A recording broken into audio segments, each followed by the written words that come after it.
me. Good. Cheeks rosy. Yeah. Everything about you looks wonderful. I got some kind of adhesive in my beard.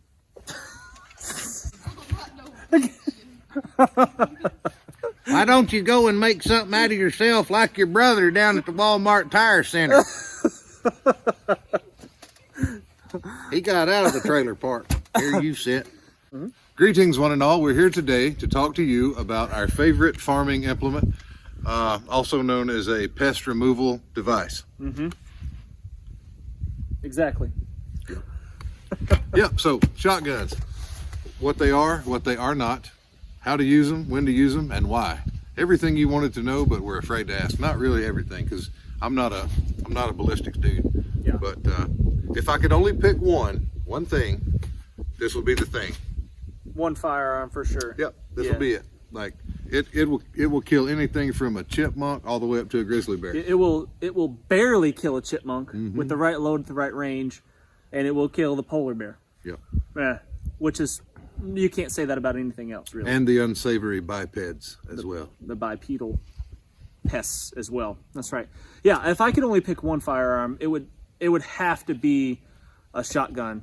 It would most likely be this Mossberg 500. Actually, I believe they are referred to as a fowling piece. Fowling piece? Yes. Yes. Quite. Actually. Yeah, but I would almost certainly pick this one because it's just so versatile. From the different rounds that you can put in it, the different size shot that you can put in it, to the interchangeable choke that I can put on it for different ranges and applications. It just gets the job done for just about every purpose. So what do you have there? Is that a 500? This is a Mossberg 500. Okay. Yep. I notice it's ported. Yep, it's ported. It's a 24-inch barrel. And when I was selecting a shotgun, I wanted something to be as versatile as possible. Yeah. I could get a 28-inch long, 30-inch, whatever it is, barrel for, fowling, whatever it may be, fowling piece. I could get an 18.5-inch barrel for home defense. Or I could find something kind of that happy medium that kind of serves all of those purposes. And if you just had to have one gun that could serve as many purposes as possible, I feel like I've gotten pretty doggone close with this one.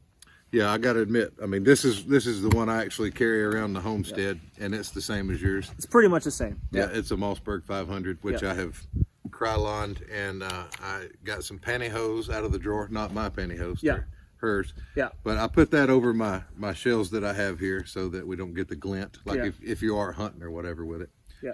Well, I did the same thing. I stole Alan's idea, but not necessarily for the lack of shine, to get rid of the shine, but because I got tired of losing shells. If you use these elastic shell holders on the stock, they will slack out. Occasionally you can get a shell. It won't do it now that I'm talking about it. Only if you're doing somersaults. Yeah, that's exactly right. Occasionally you'll get a shell that falls out, and that's pretty irritating, especially the slugs. They'll do that. But if you put something over here as a keeper, they don't fall out anymore. And I spent the entire weekend hiking, climbing, going through really thick brush, rhododendron thickets and whatnot, and didn't lose a single shell the whole time. So that little tactic there actually works pretty well. I notice you have slings. I have a sling as well. I think a sling is an essential thing, because when I'm working around here, there's a significant amount of acreage, so I'm usually doing things with my hands, so I will sling this across my back so that it comes with me, and if I get down there and the need arises, I have something. But the one that I use is called a claw, or a claw if you're from the north, or a claw if you're from New York. Yeah. But I call it a claw. And I guess it's because it has this ability to not slide around when it's on your clothes. It's got that kind of a silicone-y, tacky kind of feel to it. Yeah. And so what I had to do is I did a piece of 550 cord here. I had to elongate that because it wouldn't go around my manly frame. It was probably made for... You're a bit girthy. Like some Chinese people, or like little short Guatemalans or something. But yeah, I did have to put an extender on there. Yeah. But it works like a charm. And other than that, I haven't done anything to it. I mean, it's... Some Krylon touch? Yeah, I did paint it. I mean, they're not broke, so I don't feel like I need to fix them. I do have, and have had in the past, the Remington 870s, but I just don't like the safety on the trigger guard. I like this Tang safety here because it's ambidextrous if you're shooting right or left-handed, which you should practice both ways. Yeah. Your thumb's always there, you know? That was a key reason, that safety on the Mossberg is on the thumb there. That's the key reason why I selected the Mossberg over an 870 as well, because I'm a predominantly left-handed shooter. Yeah. And the trigger safety, if you're a left-handed shooter, you know what I'm talking about, is always kind of a pain in the neck. You got to reach with your right hand to disengage the safety, and having that right there is a no-brainer. Perfect. I use this for turkey hunting, deer hunt. I killed a deer a couple weeks ago with this, with a slug. I've killed turkeys with this, squirrels, pretty much every game animal around here I have killed with this. 100% legal in all states to do that, and that's another big feature that's a good thing to have for a shotgun, is because it's legal even in like more urban, I guess not urban, but suburban type areas where shotgun only is allowed. You can use the shotgun. Sometimes that's a factor to consider. Yeah. I know around here, when you think about where we live, you know, you really can't see that far. Right. You know, on this property, the longest shot, you know, is, and it's rare, you know, 100 yards maybe. And you get off into the woods, you get in laurel thickets and things like that. The average range, like how far were you when you killed your deer last week? 20 yards. That's what it is, like 30 yards is my experience. That's about the average. Sometimes it's 50, might be as long as 70. Oftentimes it's as close as 15, 20, 25. Right on you, yeah. Which that's where a shotgun really shines. Yeah. I notice you have this one. Yeah, this is one of my favorite shotguns. I really like this one a lot just because the simplicity of it, and it weighs, I mean, what do you think that weighs? Hold that. This is what I grew up on, just a single barrel, you know, break shotgun. Yeah. Can't go wrong. Less than 5 pounds probably, right? Kill anything in the woods. Oh yeah, yeah. That's yeah, it's really like, I cut the barrel down on that one. It had a 28-inch long barrel. I cut it down to 22. So it just makes it a little bit easier to carry through the thick woods and whatnot. The only downside is now it's a cylinder bore choke as opposed to a modified choke. Super simple. Yeah. Like not a lot of moving stuff going on there. I have seen the trigger mechanism, something in there goes snap. Yeah. I had one when I was a kid, and I would hold the hammer back, and to fire it, I would let the hammer go. Yeah. It was defective, but it still worked. It still gets the job done? Yeah. Yeah, I mean, I absolutely love this little shotgun. The simple 1-inch webbing for a sling on it. Easy to carry. Easy really to take down. Super easy to clean. It's like nothing. Like you can take that. One advantage to that over these pumps is you can take that down really quickly and one screw. Stick it in a backpack. Yeah, one screw and it's in 2 pieces. It's a takedown. It is a takedown just by its very design. Yeah. Real easy to clean. I've cleaned this one with a piece of paracord and a bundle of steel wool. Just run it down the barrel, you know, like a boar snake. And it works really, really well. Or just a piece of cotton t-shirt or something. Yeah, I cleaned this one the other day, and I don't really clean my pumps as often as probably I should. Yeah. Because they're just so forgiving. You can force them even when they're dirty. Yeah. Yeah, they're not really not too finicky. Yeah. Yeah, the semi-autos I've seen. The only reason I haven't switched over to a semi-auto is I've seen them fail too many times. I've seen them jam up because they're not using the right load or whatever. They're picky. Yeah. You know, and this is not picky. You can put. Yep. Well, the only thing you can't shoot out of this is the 3.5-inch magnums. But honestly, I don't really have a need for 3.5-inch magnums other than to celebrate freedom. That's pretty much it. If I lived in Alaska, maybe. I might for carry big, that. Or if you're shooting birds at high altitude, that could be a thing. Right. But for the most part, a 3-inch Magnum is going to get the job done on everything. 2 3/4 will get the job done on just about everything. Yeah. So what do you think the limitations are to a shotgun? We know what they are. I mean, they're basically close range weapons. I think they shine at that. They do really well. Yeah. A lot of people use them for home defense because of the ranges inside of a home or are always close. Immediately around your home are just perfect for a shotgun. And they are a little bit forgiving, but there's kind of some misconceptions too. People are like, you don't even have to aim. You can just aim in the general direction. Yeah, at 10 yards, you have to aim. At 10 yards, it's hitting. Even birdshot is going to be hitting, even out of cylinder bore, no choke down barrel, it's going to be shooting a really, really tight pattern. So you still kind of have to aim a bit. Yep. And if you practice with slugs, you can extend that range out quite a bit. Yeah. I'm confident to 100 yards with a slug. Mm-hmm. Anything further than that, I'm not quite sure at what's going on as far as elevation, as far as what the slug's going to drop, or windage or anything like that. But out to 100, pretty confident I can whack something with And these are smooth bore, correct? Yeah, no Mine rifling. is. Okay. Yeah. Yeah, I don't like the rifled. I mean, just buy a rifle. If you're going to do the rifled barrels. I carry slugs on the back, and the slugs actually have the rifling on them for this, which helps to stabilize it a little bit in flight. Yeah, that's something else we could talk about is round selection. So I typically, when this thing is at home, I keep it loaded with buckshot. It's full with buckshot and nothing in the chamber, but I keep the tube full of buckshot. But on the sleeve here, I have 2 slugs and 3 number 4s, I believe. No, these are 7.5s actually, but usually I keep number 4s or 6s in here, just birdshot. So 3 birdshot, 2 slugs, and 5 buckshot in the tube, and that will handle pretty much any problem that I'm going to have at home. That's interesting. I have almost the same thing. I have 3 slugs. Yep. I have 1 high brass number 6 Fiocchi and 1 low brass number 7.5. Yeah, so pretty much almost exactly the same kind of setup. I mean, you keep buckshot in the tube? I do. Currently, I'm running the Fiocchi, and I alternate between number 4 and double alt depending on what I'm doing, you know. Yeah. They work pretty well. I find around the homestead a lot of times there's a lot of utility in just a low brass number 7.5, the cheapest of the cheap. Yeah, just the practice that does rounds. so many things. Yeah, you know. Yeah, close range. Even at close range, it's still one ragged hole. Oh yeah. At 10 yards, a human being will not be able to take a 7.5-inch birdshot round. It won't go well. I wouldn't want to be shot at by one. No, I wouldn't want to experiment on that. Yeah, when I hunt, when I'm doing, let's say if I'm kind of opportunistic style hunting, whether I want to take deer or small game, what I will typically do is keep 4 birdshot number 6 usually in the tube and 1 slug ready to go, or 5 in the tube and 1 in the chamber if I'm walking around with it ready to go. I'll keep the slug in there, and if I see a big game like deer, the slug's ready to go, and I don't have to make any noise by trying to rechamber a different round or anything like that. I can be real stealthy about it, but if I see a squirrel, I can just eject that slug and be ready to rock. Your camouflage pattern, I was just noticing, actually has acorns in it. Yeah, that's right. You've got to get a close up of that. Yeah, we will. Who does that? I've not seen that one. Isn't that nice? Is that a type of real tree or something? Yeah, I don't know. This is factory. This came on the shotgun. Yeah.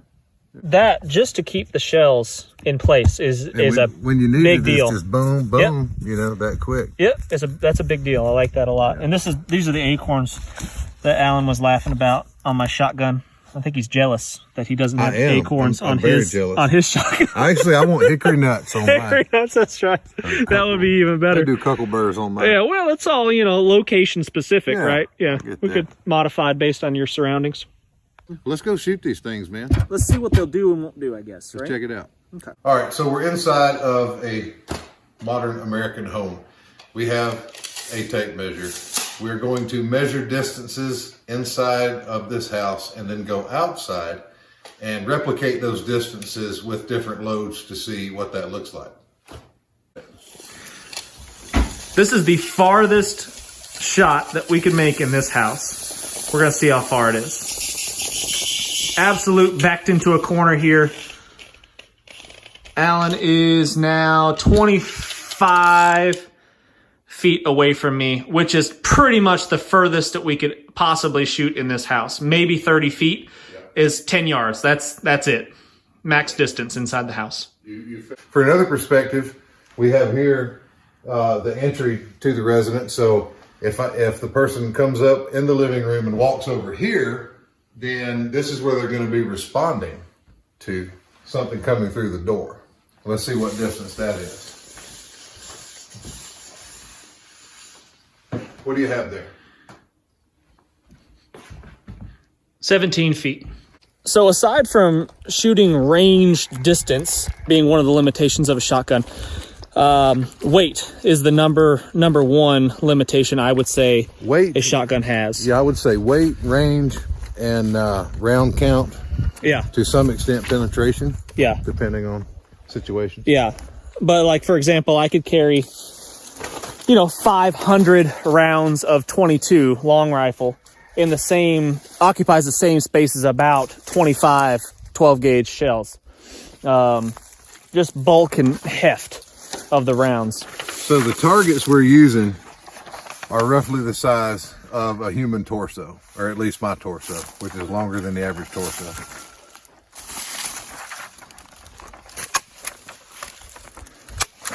All right, so we're going to replicate the maximum shooting distance from within the house out here.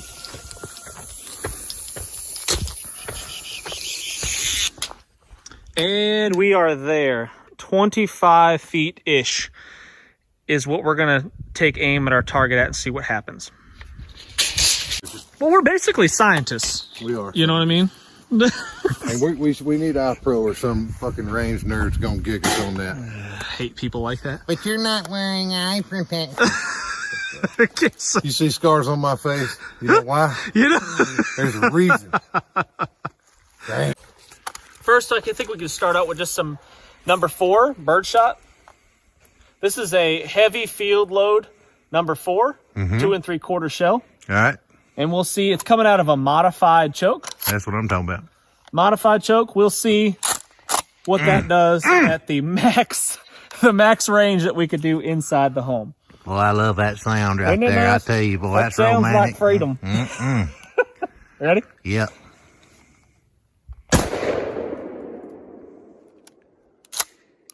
God, I love that sound. Isn't that nice? That's nice. Woo! Let's walk down and see what's happening. They call that DRT, dead right there. Yeah. Or if he's not dead, he's certainly not ecstatic about it. That would be very bad on an individual inside of a home. Nothing says get off my lawn like that. Back to you at the station, Bob. So every single one of those pellets was delivered center mass on the target. So mine being cylinder bore Let's see the difference. would be much more radical. One would think. I think. One would think. But I'll have to make it scientific, I'll have to use the exact same. I'll have to borrow one of your rounds. You got another Yeah, one? I'll use the same one, same round, just a different choke out of a cylinder bore.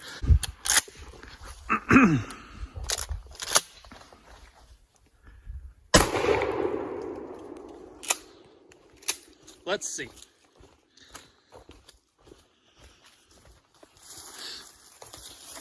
There's where the wad went through. Much more loose. Yeah, much looser. So it's spread out to the outside of the target. Yeah. So at max range indoors, it will be a much, much wider pattern, that open choke. That big hole is just where the wad went through. Yep, that's with totally open cylinder bore. Yep, same exact shot. Yep.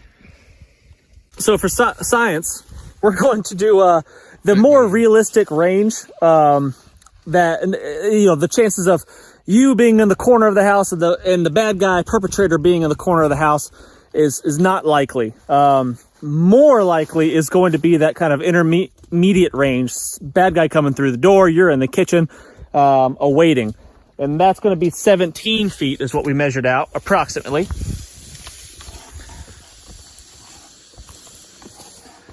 Right about here.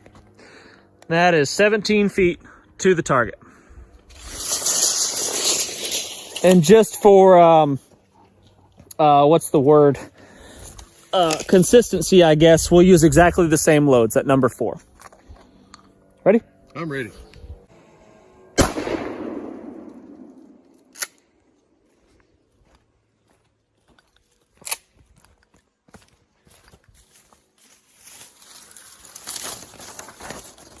That is essentially a slug.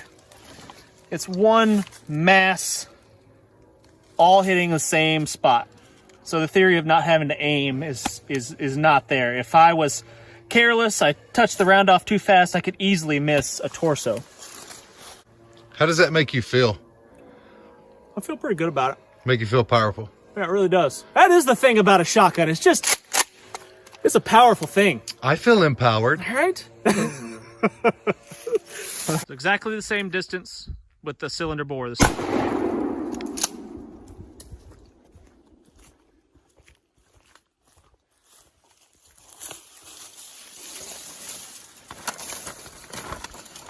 So significantly more open, bigger spread, but still, that birdshot number 4 would be absolutely terrible. And just for reference, you know, keep in mind these are significantly smaller than actual human. So, which is in my mind good. You know, think smaller. But yeah, that's basically an open hand pattern. Serious case of heartburn. Rolaids not going to fix it. Fiocchi standard 2 3/4 high brass double alt buck. Yeah, it looks like 9. Yep. Well, we'll be able to count here in just a second, but looks like 9 pellet double alt buck. And we're going to see what it does at that max indoor range with a modified choke, 24-inch barrel. Mm-hmm.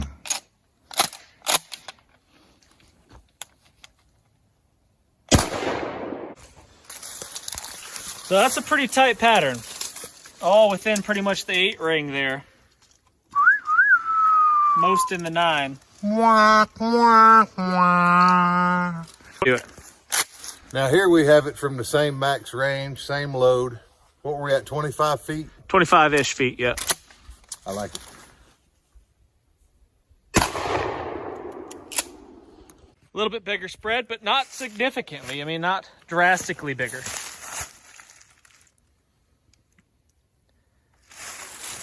The heart, the lungs, the subclavian artery, not quite that high, but it's effective nonetheless. All right, so here we are from what range? This is right 17 feet. So, you know, Pretty common distance realistic for distance inside the home. indoors, yeah. Mm-hmm. I'm going to go headshot on this one just for fun.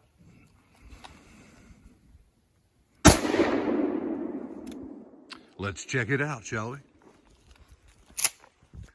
Ooh. That's bad.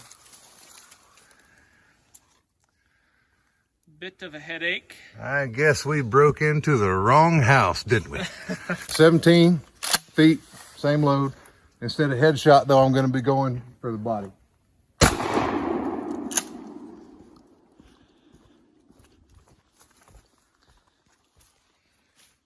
As you can see here, the patients did not fare well.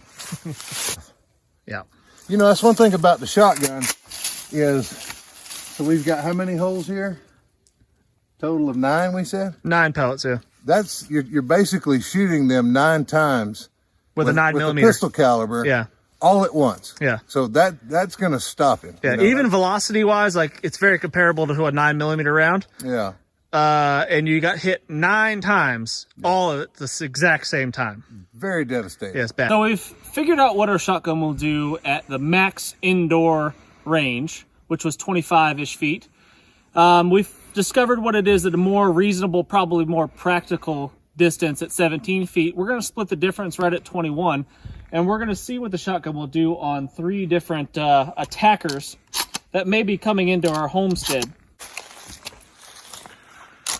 And as quickly as I can, I'm going to engage these targets. I'm not going to think about it too much. I'm not going to practice it. This is the first time dry run, and see how we do.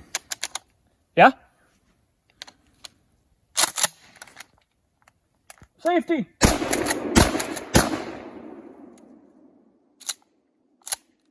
So that's as quick as I could probably get those off, even with a fumble of the safety. And it's entirely reasonable that one would fumble when being assaulted by Absolutely. 3 unsavory individuals. So perfect center mass shot on my first one. KI. Very, very tight group. Complete miss on the second one. Very, very tight group. Went over the right shoulder. Lawsuit. That's right. And then another really, really good center mass shot on the final target.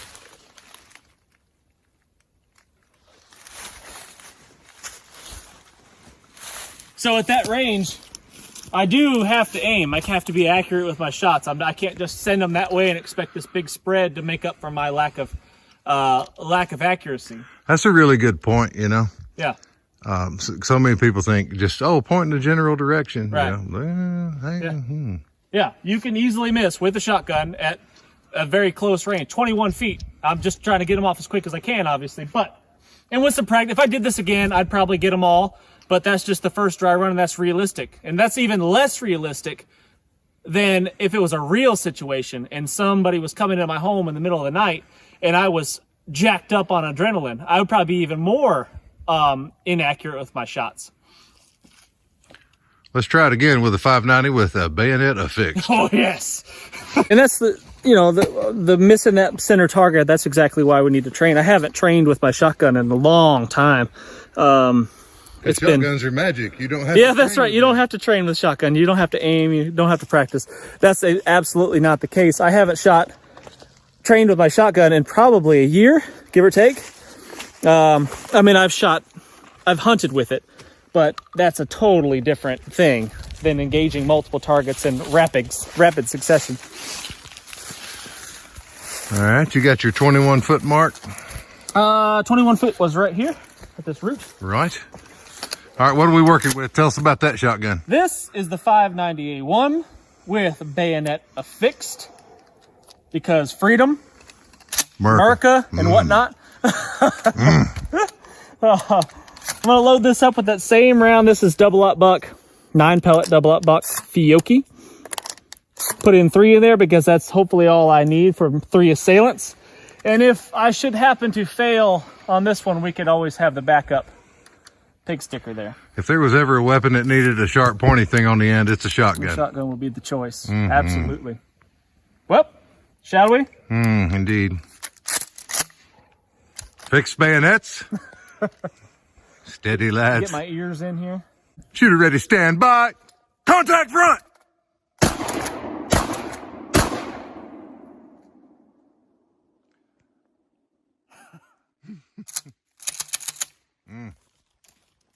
I love that smell. All right, target number 1 is dead. Target number 2 is dead, and there's our shot from the first run. Look at the different pattern, though. Yeah, that's a cylinder bore off the 590 versus that guy, which was a modified choke. Big difference. And shot number 3 has bled out. Yeah, you got all kinds of arterial issues there. So just from looking at this one target right here, in my mind is already made up. For home defense, the cylinder bore is without question the way to go. The difference between hitting the target with a single pellet and missing completely is using the cylinder bore versus the modified choke. This is modified choke, really tight pattern, which is great, but you need to be much more accurate with your shots. And let's be realistic, are you going to be really accurate with your shots under duress when the blood's pumping? Adrenaline is one of the strongest drugs That's right. in the world. That's right. Cylinder bore. And you must pattern each load with each shotgun. They're all different. Yeah. The only way to know is to get out and check them at different ranges on paper, see what the spreads are like. Yep. Like this 590A1, for example, has a thicker barrel. So it's going to shoot differently than exactly the same length barrel, but thinner. So like a Mossberg 500, as opposed to this 590, has a thinner steel on the barrel. It's going to pattern differently. It just will. And you need to experiment with that, test that out before game day. Carry, thrust, recover. Stick your foot on him.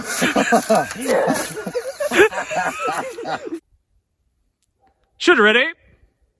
Beep.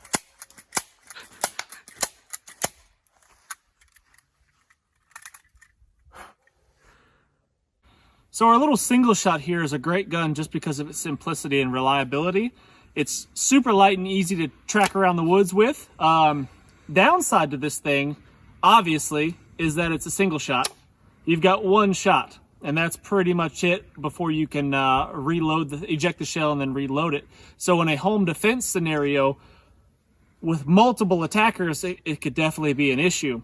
The other downside to this little guy is it is so light. It's convenient to carry, but shooting slugs out of this thing is extremely unpleasant. It's like getting punched in the shoulder pretty hard. But let's see what we can do. We're going to load this up with just some low brass birdshot. and see how quickly I can engage these 3 targets here and see what kind of pattern I can get at this close range. We are at the 17-foot mark. See what kind of pattern I can get out of just a cylinder bore. 22-inch barrel.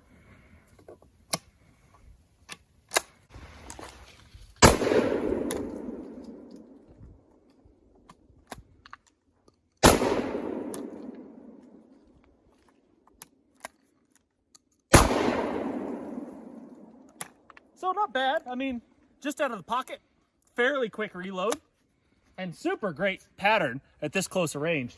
That would be a really bad day. Target number 1. Those bigger holes are just the wad. Target number 2. Target número 3.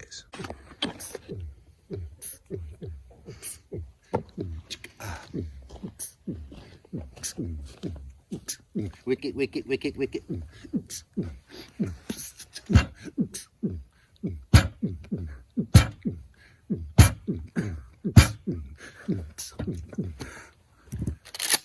y'all didn't think hillbillies could do that.